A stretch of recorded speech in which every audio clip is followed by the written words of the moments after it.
So I had closed pipe resonator, and the closed pipe part is kind of obvious. It's just like a pipe, for example this, and it has one end that's open and one end that is closed.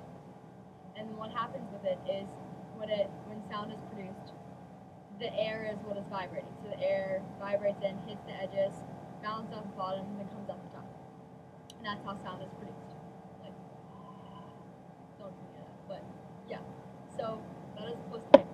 And then the way things work with the waves themselves is that the smallest wave that can be made is called the fundamental frequency. And something we have to keep in mind is that it's very important to know that since it's the open end, this is going to be an antinode. And since it is closed, there's less room for waves to move. So this is going to be a node. That means that it's not going to be displaced. The wave, remember like we're going to make standing waves. So the standing wave will basically look like it's not moving at all here, and then this part is where would look like it's moving up and down. Anyway, so that's always going to be true with closed pipe resonators. But with the smallest wave possible, you get this. And this is the node, and this is the antinode. And so since you know a wave would be like this, it goes back up, that's one wave.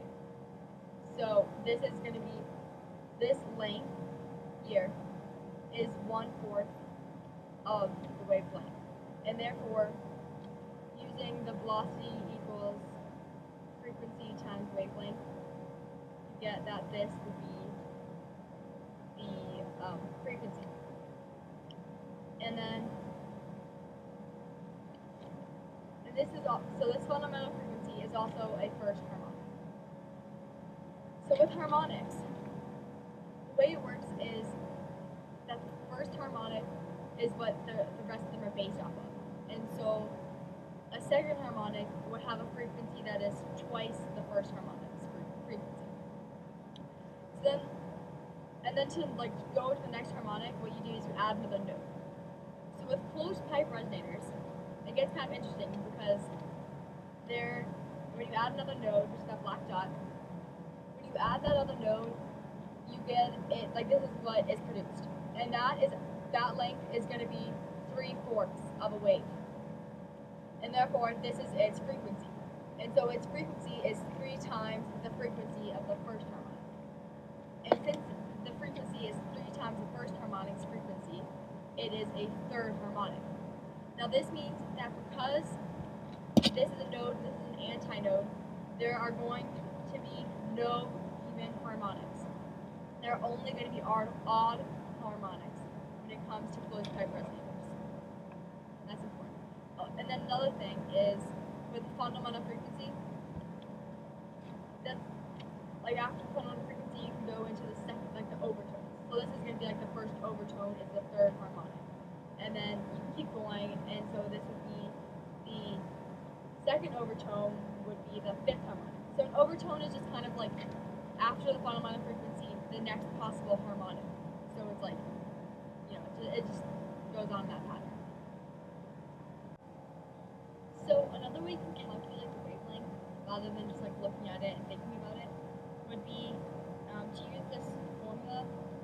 This is one I kind of altered myself because it fits better with what I had said earlier. So the way this works is that N is overtone. And so you take the overtone, for example, let's do the third harmonic, and so this would be the first overtone. And so you take the first overtone and you plug it in here, and then you get 2 times 2, which is 4, minus 1, which is obviously 3. So it's 4L divided by 3, which is the same thing we got up here when we found it. So it works, and that's just another way you can do it if you don't want to draw it out. So you need that for calculations and such.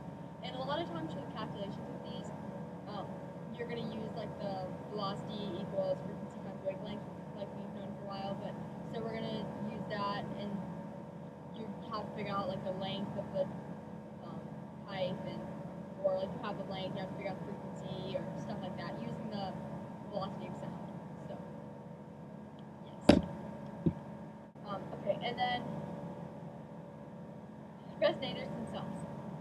resonator, like resonance, is just kind of like increased energy, vibrations to another source.